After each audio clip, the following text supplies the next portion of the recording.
all game. We are motivated. We are dedicated. Come on now. Come on now. We will win because we are the best on the field. And we hit the field like all day light, all night light, on the blue light, offense light, defense light, his squad light, house call light, and it sound light, and it sound light, and it sound light.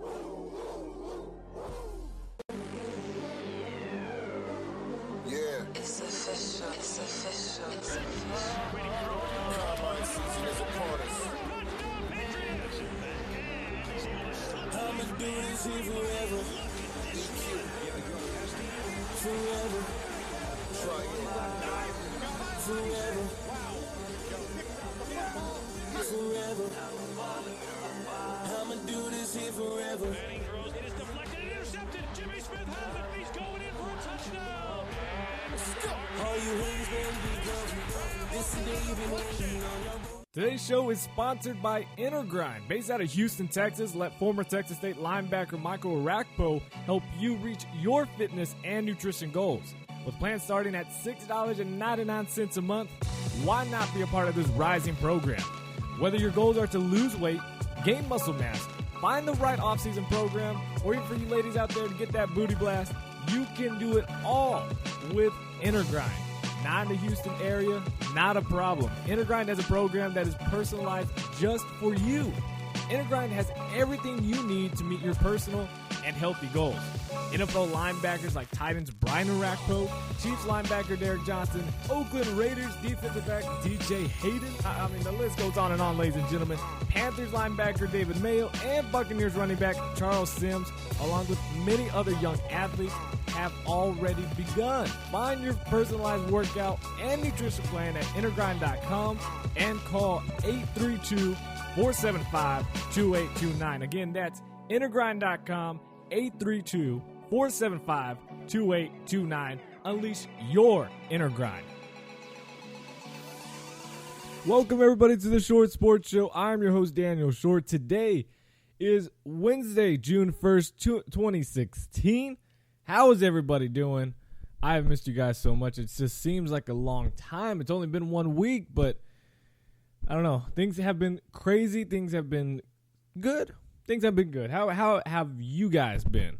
That's what I want to know. How have you been? Thank you for joining us here on the Short Sports Show. And we have a ton of to talk about. It's not going to be as much as last week where we went over an hour. This week, while there is a lot of stuff to talk about, won't be as long of a show. It's kind of just quick discussion type things. But I still want to know what you guys have to hear in the comment section here on Spreaker, where you can listen live, or if you're listening on iHeartRadio, iTunes, Stitcher Radio, SoundCloud, YouTube, wherever, be sure to subscribe over there and let me know what you guys think in the comment section down below. Follow me on Twitter at Short Sports Show, and let's get on with the show. I want to add one quick thing. Allergies. We're back at that time again with Central Texas and allergies. So if I sound a little off, or I have to take a break a little bit when I'm talking, that's why. So I'm sorry. I apologize in advance if it sounds a little just weird, but that's just where we're at right now. But it's all right. We're going to get through it, and we're just going to barely talk about this because you guys have heard it a lot, and I've already talked about it before in the previous shows. It's just now it's beneficial. Not beneficial, but it's been official. Like, it's now official. Okay, here we go. Baylor Athletic Director Ian McCaw has officially stepped down on Monday, not long after they named former Wake Forest head coach Jim Grobe as their interim head coach. So there's a lot of mixed reports saying that Baylor was going to give Phil Bennett, the defensive coordinator, the head coaching job as the interim head coaching job, and just keep the staff as is. But now they're it's kind of just sideswiped us and shocked a lot of people in getting Jim Grobe. I don't know too much about him other than what I've read, that he was a good coach as a player's coach, but he was not that successful. Overall, He had a 77-82 overall record in 13 seasons with Wake Forest. His team's played in 5 bowl games, and in 2006, he guided Wake Forest to an 11-3 record and an ACC championship. Yes, that's even when Florida State was still kind of good, or they were good. Now they're great, but he was able to take a Wake Forest team and do that, but just couldn't do it consistently. And it's kind of hard. I mean, it's Wake Forest when you're competing against all those schools, even Clemson, when they had C.J. Spiller back then, and a lot of other talented teams. He did something pretty well. For Baylor, I don't understand why you get someone outside the program. I get it. It's just weird when you got a whole situation right now, and majority of this coaching staff will not even be here next year. So why not just for the players? They're a little bit lost. They're a little bit could be even unaware of what it's gonna be like without our Bryles. Even though he has the same coaching staff, it's just now a new guy, and it's just like, do you really want to change everything for the players when you could just try to keep it the same as in coaching staff and go by there, if that makes sense? They've already lost several decommits. I believe 4. It is at 4 right now with 2 of them. They lost 2 of them. Is Ezekiel Jones, one of the top wide receivers in the class of 2017. He decommitted on Saturday evening. Also, 3-star safety Donovan Steiner. He announced he was no longer a part of the 2017 recruiting class. There's been other prospects out there that have also said that they're not even going to enroll that were part of the 2016 class. That said, no, not doing it. Kendrick James backed away from his commitment. Patrick Hudson, the number 1 offensive guard in 2016 class, and Baylor's top signee in February, will not enroll in summer classes on Monday, this past week, and is looking at other options. Also, one of the running backs, last name was Martin. I cannot remember the first name. I believe starts with a K. One of the top running backs. He's no longer going to. He was part of the class of 2016, and he said, "I'm not going." So it's pretty interesting. Baylor has only 1 commitment for 2017. Both ESPN 300 quarterback Kellen Mond, who's at the IMG Academy, and 3-star safety Jalen Pittrit are saying they're committed. But Kellen Mond has posted multiple pictures of him with Auburn, and he's also continuing to looking at Auburn and Ohio State as well as other schools. And they could easily say, look, come here. We've got a little bit more stable of a program. Come on over here, and we could develop you into our top quarterback. Blah, blah, blah, blah, blah. Could essentially see that happen for Baylor, just basically losing just about everybody in their class of 2017. But they do keep another quarterback. And that's sophomore Jarrett Stidham. He wrote an Instagram post that you could go check on his Instagram. I'm not going to read the whole thing. But he said he will stay at Baylor in 2016. Now, last year he played 10 games after Seth Russell got hurt and did pretty well. 1,200 yards, 12 touchdowns to 2 interceptions. Not bad for a freshman that just got thrown in the fire. Not bad at all. And he's saying he's staying as well as Seth Russell, KD Cannon, who, I like him as a player. I don't know if I am a huge fan of him because I know I understand he hates TCU and I hate Baylor, but, we got to have some type of respect in between. I don't know if he has any respect for TCU, so I don't know if I can respect the guy. But, I still like him as a player overall. Now, a guy who I might not really like after this if this happens, and it's Oklahoma's quarterback Baker Mayfield. Oklahoma's hoping a proposed Big 12 rule change will restore the year of eligibility that quarterback Baker Mayfield lost when he transferred from Texas Tech. According to a Big 12 official, the proposed rule change would prevent walk-ons who transfer within the conference from losing a season of eligibility. Excuse me.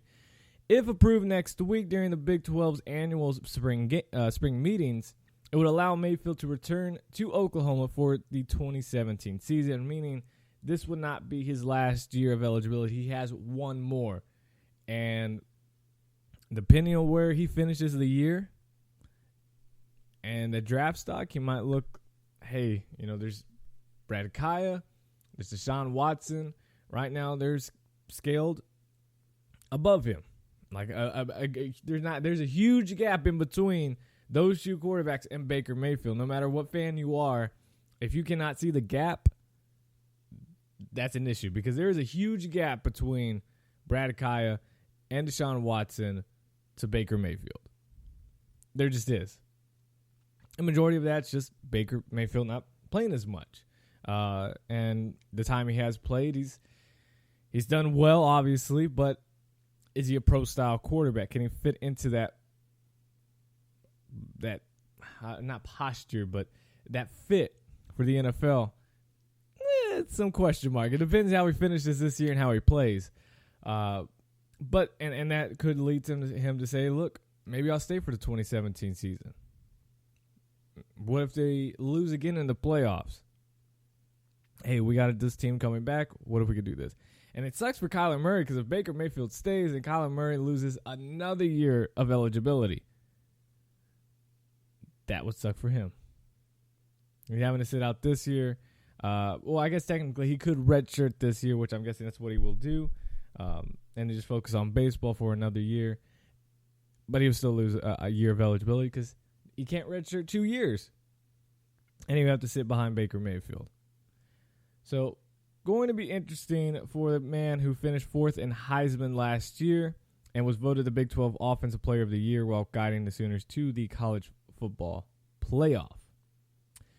Now, Ole Miss has self-imposed a double-digit reduction in scholarships for football, as well as an already served postseason ban for women's basketball as a part of its response to an NCAA notice of allegations that was released Friday morning. In a 154-page response to the NCAA, Ole Miss announced that it had self-imposed the loss of 11 total scholarships in football over a 4-year period from 2015 to 2018, including a reduction in 3 initial scholarships in each of its next 3 recruiting classes, which would allow the school to sign a maximum of 22 players each class, which is still good for them. It's still pretty solid for them. I think the normal amount is about 25, 26. You could always sign over that. It just limits what you could sign the next season. And now at 22, I don't think that's enough. I mean, these guys essentially paid several players, 3 players that we know of, and most likely there has to be more. I mean, if they've already paid for 3 top players in the country, you know that a few others got a little something in between.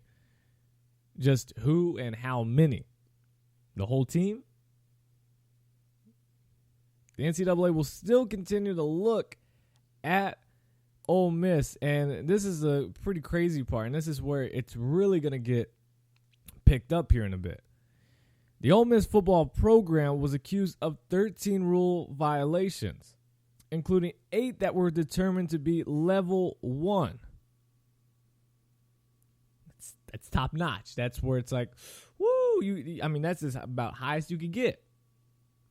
9 of the 13 allegations levied against the Rebels occurred under current head coach Hugh Freeze, including 4 level 1 violations, 2 level 2 violations, and 3 level 3 violations.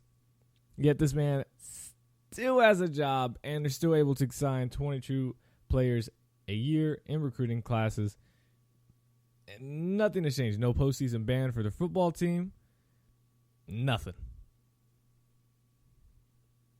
I mean, on January 22nd of this year, the NCAA sent out notice of allegations to Ole Miss The school was accused of 28 NCAA rule violations in football, women's basketball, track and field, including 16 that were determined level 1. The most severe under NCAA rules. And then this happens. Nothing. It has to get picked up. Something's going to happen with Ole Miss, whether it means Hugh Freeze will end up, this could be his last year coaching. I know a lot of people are going to think that's a stretch, but you've got to understand the rules that were in place and the fact that there's 13 rule violations. 8 of them are which to be determined as level 1 violations. And 9 of those 13 happened under Hugh Freeze. Everyone wanted to blame the coach before him, but not Hugh Freeze. And now we have it. 9 of the 13. 4 level 1 violations. I'm just throwing it out there. Some sad news for South Carolina and college football fans who appreciate some really talented linebackers and good people. And that's linebacker Sky Moore. The team's leading tackler, over the last 3 years will miss the 2016 season because of a herniated disc in his neck. Gamecocks head coach Will Muschamp made the announcement Tuesday at the Southeastern Conference annual meetings, saying Moore will have surgery Friday in Charlotte to undergo a level 1 fusion. Quote, "He'll be fine. This is not a career-threatening situation. This is a very common procedure for a herniated disc. It's unfortunate that it didn't heal on its own," end quote. Muschamp added, says Moore, who considered turning pro after last season, will redshirt in 2016 and return to the team one final season in 2017. I don't believe this is the first time he's been hurt. I believe he had a knee injury a year or two back. And now this. Sucks because I liked watching him. He was a really good player. He honestly could have been one of the top linebackers past year, and injuries. So hopefully he gets a fast healing process, get back on the field, and dominate in 2017. So yesterday afternoon, Twitter has been kind of low key quiet, right? And nothing's really happening. But, we had the Baylor thing, and then that just cooled down, and nothing's happened. Nothing's happened on Twitter, right? Not that we expect something big to happen on Twitter, but it's just been kind of quiet. I mean, I've been scrolling through my feed, and it's been kind of quiet. Until about 2-3 o'clock in the afternoon when, people were talking about the SEC stuff. That's really what's been happening. But Michigan head coach Jim Harbaugh fired back at Nick Saban's, quote, lecturing. In a tweet Tuesday after the Alabama coach called satellite camps, quote, bad for college football and compared them to the wild, wild west during the Tuesday's SEC spring meetings. Now, Nick Saban, after initially saying he would not discuss satellite camps, he went on for about 5 minutes ranting in which he blasted the practice of incorporating third parties into recruiting, as well as the lack of guidelines. Quote, "This is the wild, wild west at its best. There have been no specific guidelines relative to how we're managing control of this stuff. It's happening outside the normal evaluation window, which means we're taking time away from our players. We have to worry about our players doing the right things with the limited time we have them. But we are not going to do that because we have to be somewhere else and see someone else," end quote. Now, of course, Saban has never been a fan of satellite camps. He's just blasted them, saying they're just not needed, right? They don't need to be here. Jim Harbaugh, on the other side, he's been kind of the go-to guy for the spring camps. I mean, he's got one in Australia. He won't be there, but he's got a camp, a satellite camp in Australia. I mean, that's as far as you can get. No one else has done it. No one's been outside the country. Jim Harbaugh has. He's breaking barriers, folks. Now, it doesn't matter whether you're an Alabama fan or a Michigan fan or what side you take. It's kind of funny just to watch this unfold. And Now Harbaugh, he's replied to a few people. He's kind of shot back. He's not afraid, whether social media or on camera, off camera, straight to anybody. He has said what he has felt from the beginning. And I don't know why I took it as a surprise, but maybe it's because it's Nick Saban or what, but I was caught off guard when he said this. This is what he put on Twitter. Word for word, ladies and gentlemen. Quote, "Amazing to me. Alabama broke NCAA rules, and now their head coach is lecturing us on the possibility of rules being broken at camps. Truly amazing." And every time he said amazing, he put little quotation marks, little bunny ears. It just threw me off guard. Everybody was shots fired. Just emojis everywhere. You saw just about every meme out there with Harbaugh replying back to Nick Saban on this. Nick Saban hasn't said anything after this, and I mean, he's not going to go to social media to say anything. Of course, some people have put, Harbaugh should be worried about winning some conference titles and things like that, which is true. But this is kind of funny to get us, through this offseason period where you got Jim Harbaugh taking shots right back at Nick Saban. That's good. That's some good offseason entertainment. So it's going to be interesting today, see how that unfolds, whether Nick Saban says anything. I don't know if the SEC meetings are still going. I don't know if they concluded yesterday or not, but that is funny. I found it funny. What I don't find funny, but I feel like it is serious. It is serious, and that's InnerGrind.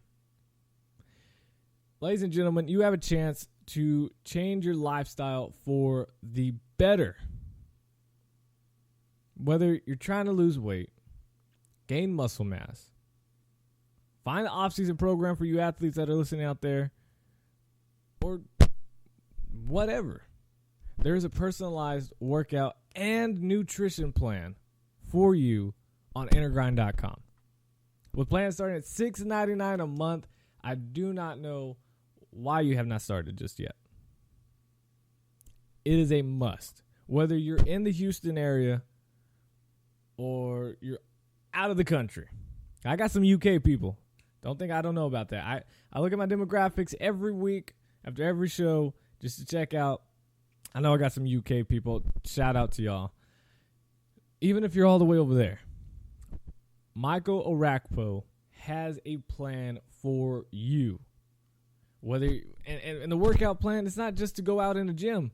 If you want to work out at home, he's got a specific plan just for you, no matter what your size, your height, your weight, whatever. He's got a plan. He's going to work with you to get it done. InnerGrind.com. Follow him on Twitter at InnerGrind. And check out the links down below. InnerGrind, again, InnerGrind.com. At least you're InnerGrind. I have done it. I have already gained over about 6 pounds. Okay, look, wait a minute, guys, before y'all go crazy. I got a new job, right? I'm now coaching, which is a blessing. I've slacked off the past week and a half, 2 weeks, really. I'm not going to lie. I've slacked off the last 2 weeks. I gained 3 pounds in just 1 week. And not just fat. I'm talking about muscle.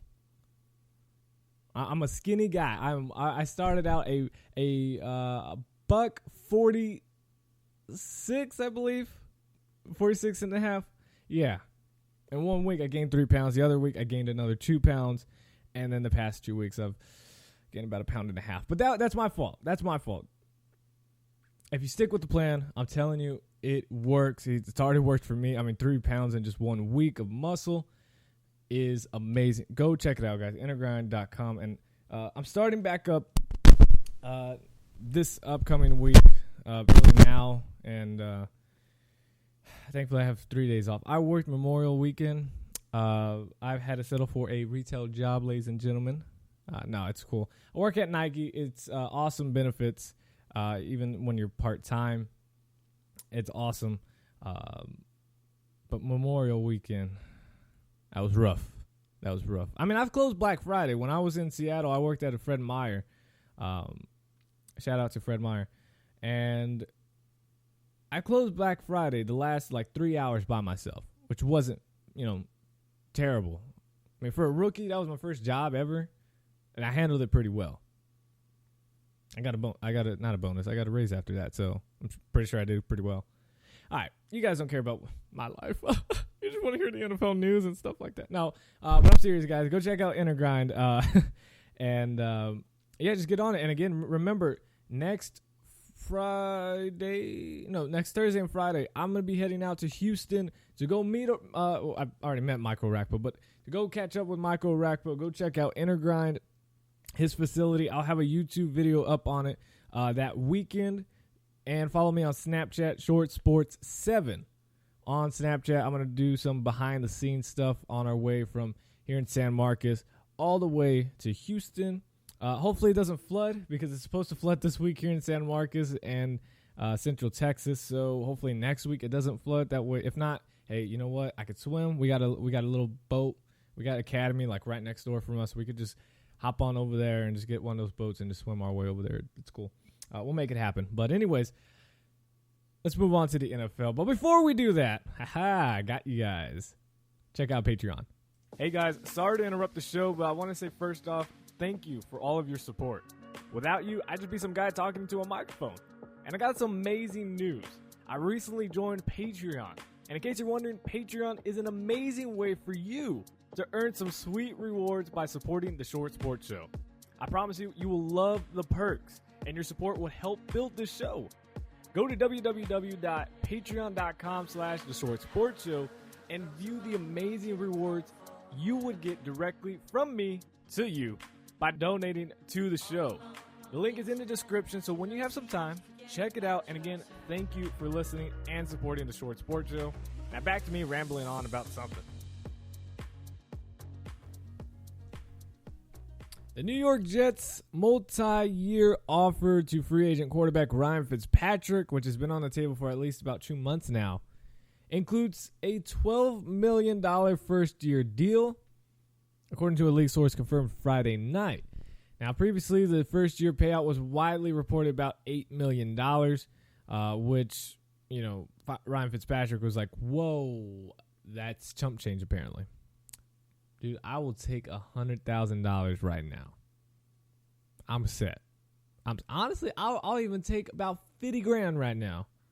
I'm not cheap. I'm just trying to, make ends meet. But I'll take $50,000 right now. You mean you feel $8 million is lowballing you? Well, damn. Nike lowballed me with $9.15 an hour, but I was like, oh, I'll take it. I'll take it right now. $8 million. That's apparently that's too little.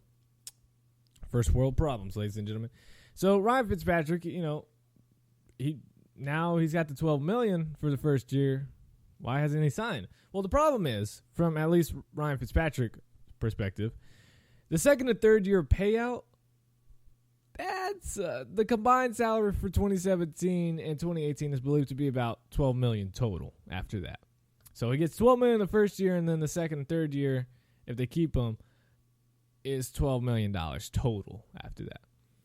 And it's not known how much of that is, if any, guarantee.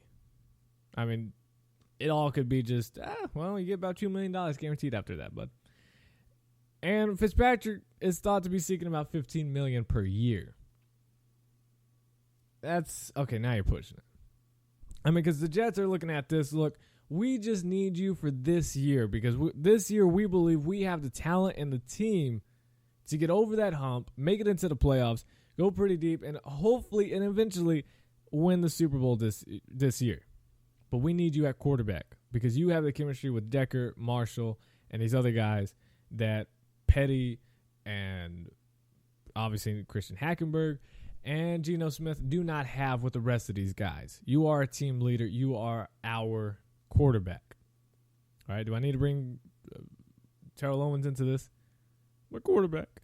I don't want to have to do that. Mainly because I don't have the little sound card for that, but I'll try to get that. Anyways, so hopefully that $12 million is what? But he also knows that, hey, they probably just want me for 1 year, and after that they're going to kick me out. So that's why he's like, look, you guys make this $15 million 1 year, and the rest could be whatever. I'll sign it. But he's really wanted 15, or he's just not going to play at all, which is astonishing to me. And I get it, taxes and stuff. It lowers it by a couple. That's whatever. That's still a lot of money.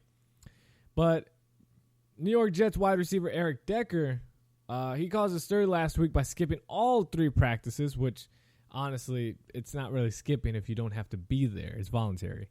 But people were saying, oh, it's because Fitzpatrick isn't there. And in that contract situation, and it's his sign of saying, look, he needs to get here, or I'm gonna skip too.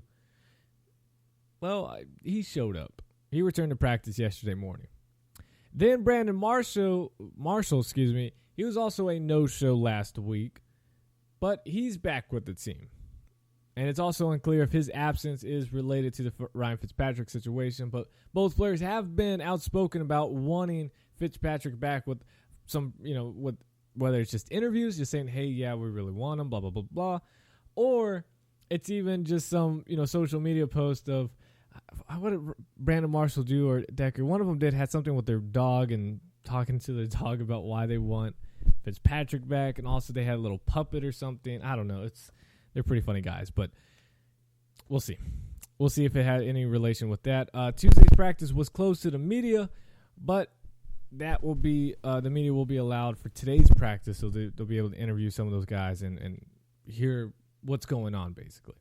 The Jets have not set a deadline, although they said they'd like to see a resolution by training camp in late July for the Jets and Ryan Fitzpatrick.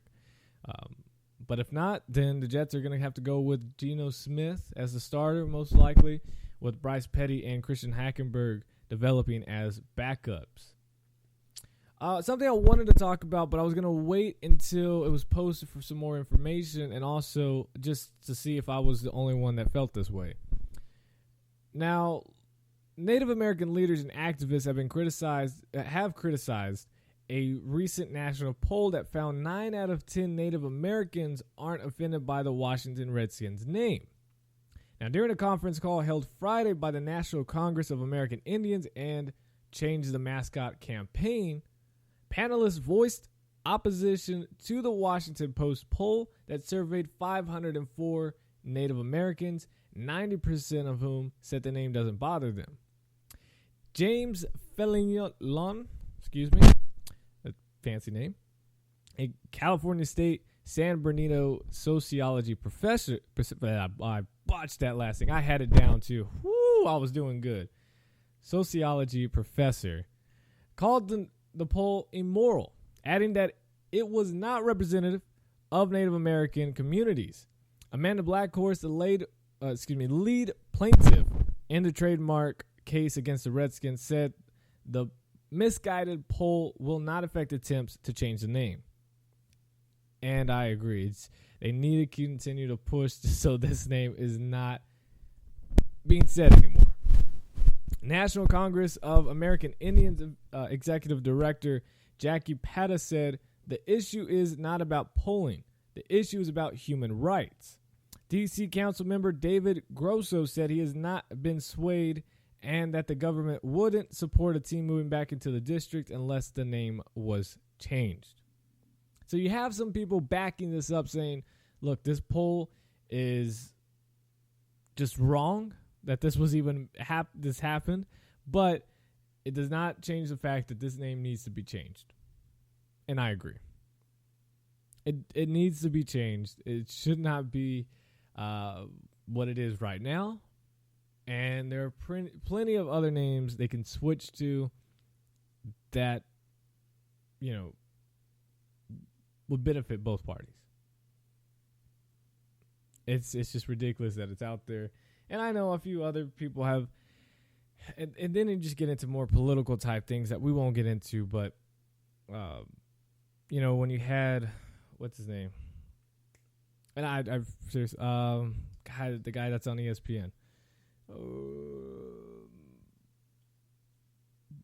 The Right Time with, what's his name? Holy crap. Okay, I've gone blank. I have his podcast. Right Time with Bomani Jones. There we go. That's the guy I was looking for.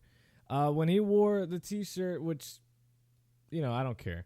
He wore a T-shirt that had the Cleveland Indians logo and said Cleveland Caucasians. And he was trying to make a statement how, how a lot of white people would take that as offensive, and trying to say that, hey, this Indian's name is also offensive, that it shouldn't be put there. And while, it did make its case of saying, look, this is offensive, this name is offensive, see how people react to this. I think it would have been different had a white guy was wearing that and put the other name. That person would have been fired. Obviously, Bomani Jones was not fired. I'm not calling for him to be fired, of course, but I think there's got to be something here in between. He could have just made a different point, just saying, hey, if we had said this, instead of just making a T-shirt and going crazy about it. But whatever. I don't care. I'm not going to get into race. I don't care what color skin you have. I'm not here to judge you, and I'm definitely not going to judge you by your color of your skin because I do not care. But this name needs to be changed. That's the main thing. We can't lose focus of that, trying to get into other political issues. It just needs to be changed. That's it. It's not going to affect the team winning or losing games. Just change the name because it is offending a good amount of people. And why do that? Why try to have that? Oh, well, we've had history with his name. We've had it since the beginning. I don't care. I don't care. Just change the name. That's it. That's all it is. A real good story is on Jameis Winston. Now, we all know he's been a pretty heavy quarterback. He's weighed about up in the upper 240s. But he flew back to Tampa for this offseason and was determined to elevate his game and transform his body.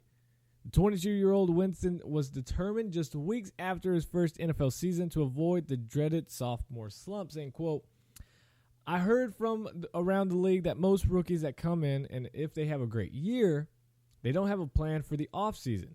I've never handled an actual offseason before.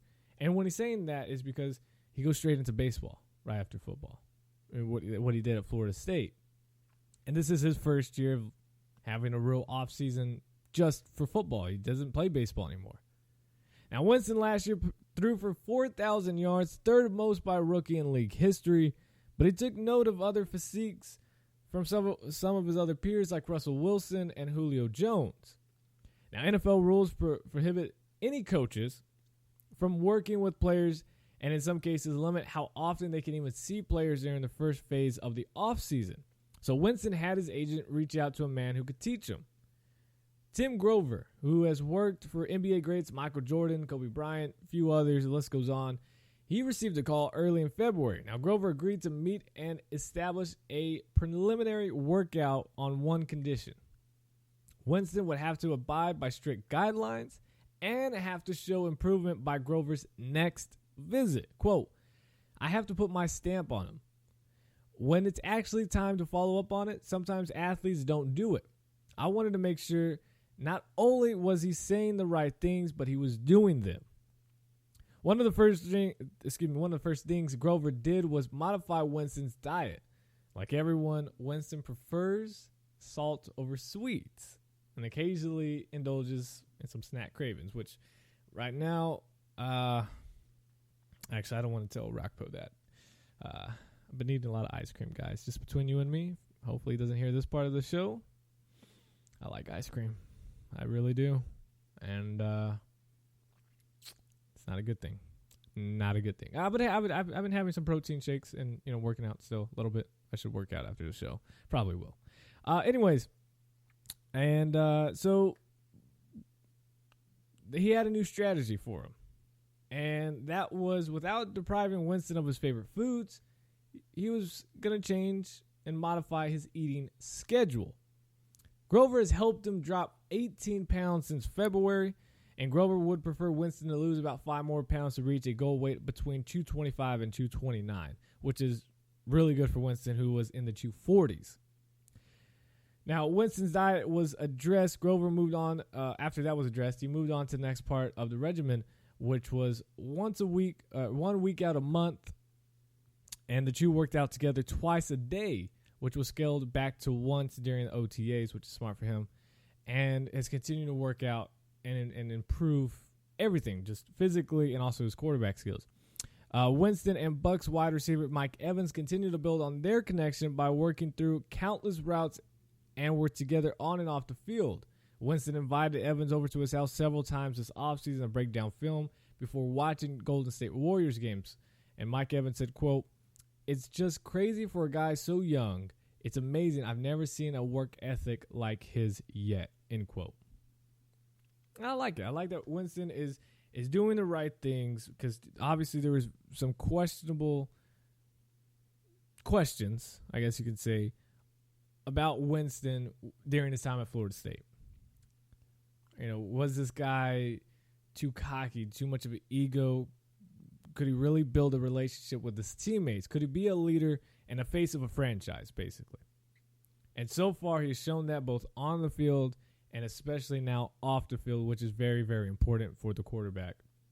And that's why when I saw the story, I had to just put it on the show, because it was just important. It was important about Jameis Winston, and I like it that he's doing that. I am a fan of Jameis Winston, and even more now knowing that he is doing the right things, unlike some other quarterbacks out there, Johnny Manziel, who just have lost control.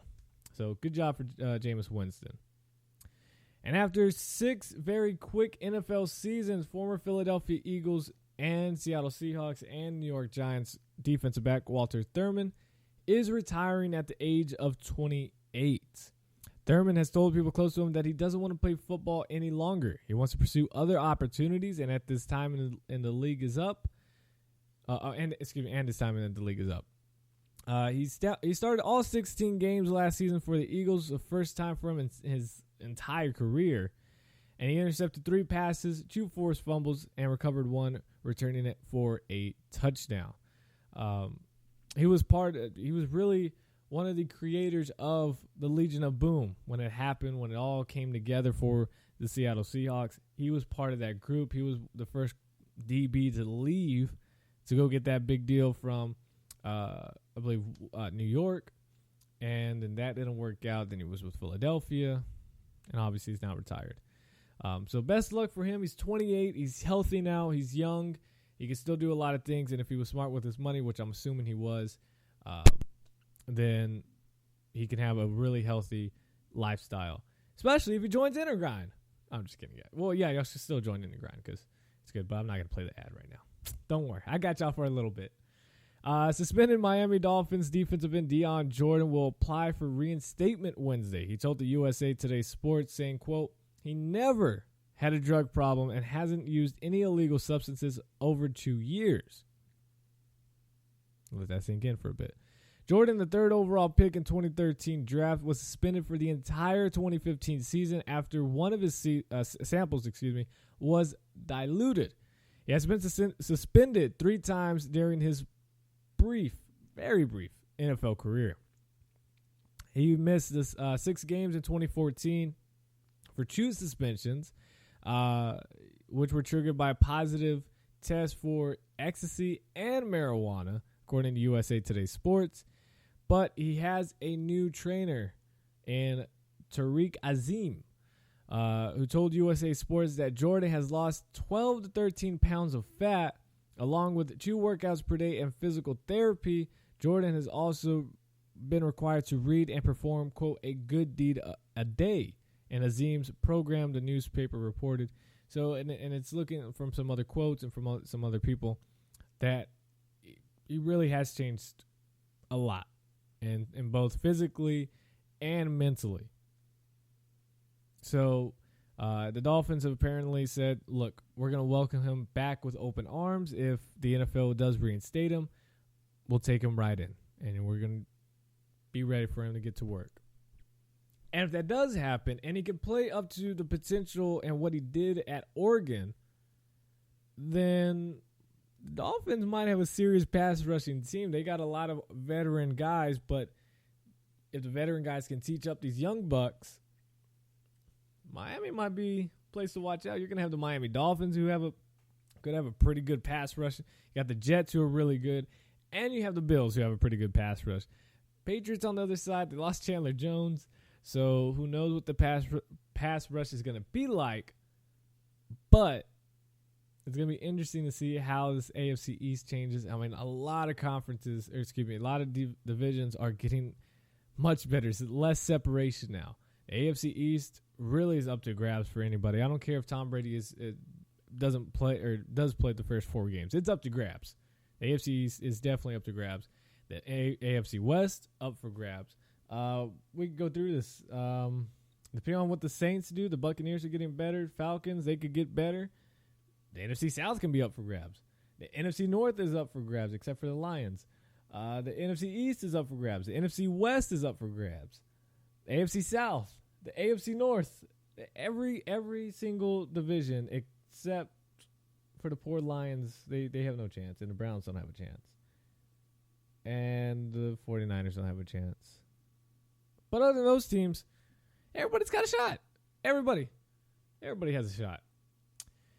Last bit of news before we move on to the NBA. Denver Broncos head coach Gary Kubiak said Tuesday that with his outside linebacker DeMarcus Ware's back troubles flaring up again, the team will consider holding Ware out of the remainder of organized team activities, OTAs, and mandatory minicamp.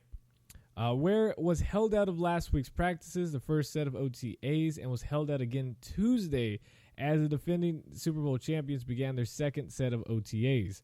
The Broncos' mandatory minicamp is scheduled for June 7th through the 9th, and their final set of OTAs could potentially be held the week after.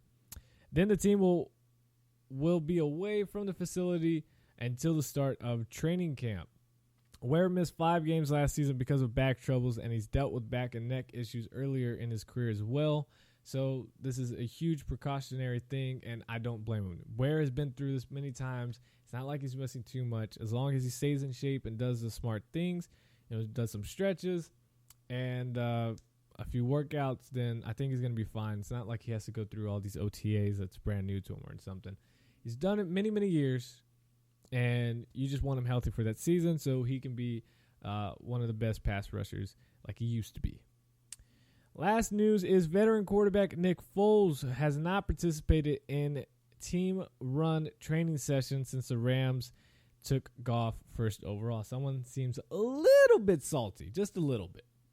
The fifth-year pro even skipped the start of the offseason training activities on Tuesday.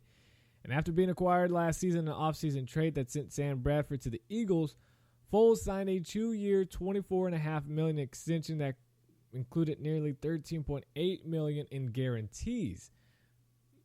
So you can see why, 1, he could be upset, and 2, which I wouldn't be too upset. You got paid, all right? Whether you're a backup starter, you got some money. You got some good money. You also, you've done this before.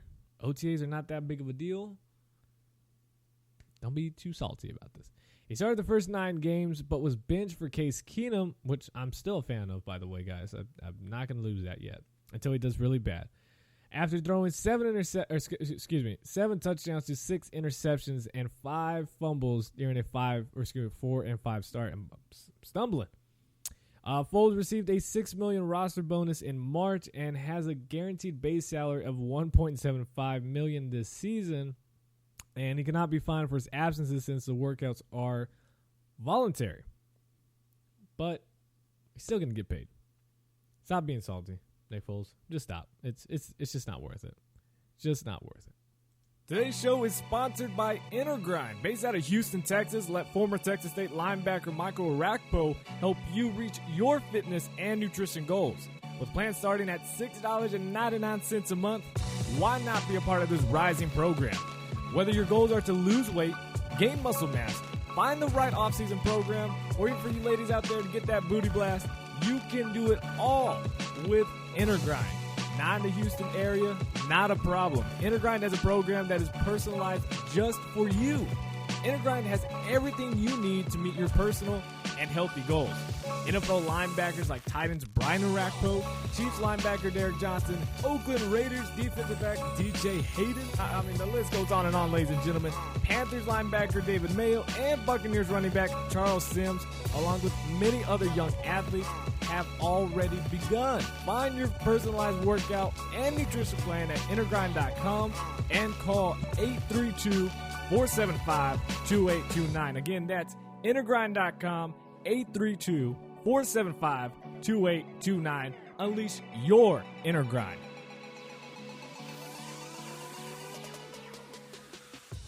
Hey guys, sorry to interrupt the show, but I want to say first off, thank you for all of your support. Without you, I'd just be some guy talking into a microphone. And I got some amazing news. I recently joined Patreon. And in case you're wondering, Patreon is an amazing way for you to earn some sweet rewards by supporting the Short Sports Show. I promise you, you will love the perks, and your support will help build this show. Go to www.patreon.com/theshortsportshow and view the amazing rewards you would get directly from me to you by donating to the show. The link is in the description, so when you have some time, check it out. And again, thank you for listening and supporting the Short Sports Show. Now back to me rambling on about something. In wake of the Oklahoma City Thunder's Game 7 loss in the Western Conference Finals, pending free agent superstar Kevin Durant said he has yet to begin pondering his decision, which you can't blame him. Like, I don't know why that. I understand. He's just going to have stupid reporters that are just going to ask right after he's lost, hey, where are you going to go? Where are you going to go sign? Are you going to leave Oklahoma City? Like, really, dude? He just lost. Why? I don't know. Stupid people. Durant, who's only 27 years old, a 7-time All-Star, spent his entire 9-year career with the same organization, will be one of the most highly sought-after free agents in NBA history this summer. With the salary cap soaring, a majority of the league will be able to offer Durant a maximum contract with a starting salary of $25.9 million a year. And that also means the Warriors and the San Antonio Spurs are among his, potential suitors. Now, whether he feels he wants to go back to the state of Texas where he played at UT, maybe he just goes, well, I don't want to play for the Mavs, but I don't want to play for the Rockets. Spurs, if they can make it happen, I could be part of the Big Three. Would he go there? Or maybe he wants to go back home to the state of Washington, or not the state of Washington, but to Washington, D.C., and go play for the Washington Wizards. Go play with John Wall. They have enough to get over the hump and beat majority of those East teams, but have to play LeBron every year and, most likely every Eastern Conference Finals. And can he do that? Can he beat him? Now, Durant, he could sign a 5-year contract worth a projected $149 million if he opts to return to Oklahoma City this summer. And his max contract, if he leaves for another team, would be projected around $111 million for over 4 years. There's a gap. So my question is Durant a money man, a guy who just wants to get paid and does not care about the ring? Or is he a guy that says, hey, I still want to get paid, but I would take a little bit less to go sign with the Spurs or go sign with the Warriors to win a ring? Where do you stand on that? What would you do? Tweet me at Short Sports Show. Now, another intriguing option for Durant this summer is to sign either a 1-year deal or a 2-year deal with a player option on the second season. With the cap continuing to rise and Durant reaching a decade of experience, which would make him eligible for the highest level of max contract he could cash the following summer in 2017. In that scenario, Durant could make a projected $228 million over the next 6 seasons if he stays in Oklahoma City, or he can make up to $178 million over 5 years if he leaves the Thunder either this summer or in 2017. So obviously him and his agent have a lot of work to do. He's going to have a plan for every single team. This is what you would get max contract this year or next year. And this is what's going to potentially look like. Here are the deals we can work out with these teams. And then you can start scratching off the list who you want, who you don't want. Do you want to stay in Oklahoma City, or do you want to head out and go somewhere else. Where do you believe Kevin Durant will play in 2016-2017 season? Let me know in the comment section down below. Also, follow me on Twitter at Short Sports Show and become a fan on Facebook, The Short Sports Show, because I wants to know. I would not be shocked if he stays, but if he stays, I don't see a max contract. I think it is that option, that 1 to 2 year option, and just go from there and see if they can stay, give it 1 more year with Russell and see if that works out. Because I feel like Russell's the money man who's going to be like, I'm out of here after a year anyway, so Durant, if you stay, maybe we can win maybe we can win a championship next season. If you go, well, it doesn't matter because I'm out too. I'm going to go get my money. I feel like that's what Westbrook would say, but that's just me. I really hope I didn't say Russell Wilson earlier. But Durant, I feel like, is more the smarter guy. He's really going to sit down, weigh his options. I don't think, again, like I said, he's smart, so I don't think he's going to do something stupid like a decision type deal. I think he's just going to say, just how we always see it with other players when they decide to sign somewhere. We're just going to see it on Twitter somewhere that says, per source, Kevin Durant will sign blank, blank, blank. I don't think he's going to make a big deal out of it like LeBron James did, which is not throwing hate at LeBron. It's just I don't think Durant's going to do that. Honestly, we haven't seen LeBron James do that. I think he understood how stupid that was. But moving on, and the last news that we have is our NBA Finals preview, which we will go much more in depth next week and Wednesday's show. In a much anticipated rematch with the Cleveland Cavaliers and the Golden State Warriors, well, the Warriors are the clear favorites in Las Vegas to win their second consecutive NBA title, even though going 7 games with the Thunder.